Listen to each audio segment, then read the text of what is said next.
একটা মেয়ের ধর্ষণ শুধু ধর্ষণ নয়, তার জীবনের প্রতি যে তার বিশ্বাস সেটাকে নষ্ট করে দিয়েছে।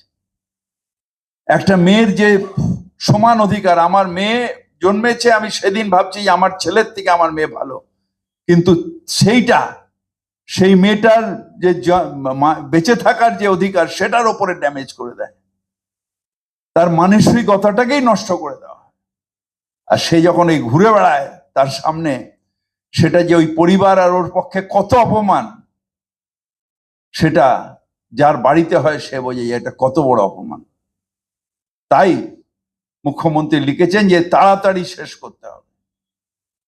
ওই একটা টাইমের পরে ঠিকই তো এই ইনকোয়ারির নামে অনেকগুলো জায়গায় হয়েছে। আর সব থেকে আমার আপত্তিকর হচ্ছে ওই গুজরাটে মালা দিয়ে ধর্ষণকারীদের বার করেছে, তারা আবার এখানে নাটক করছে।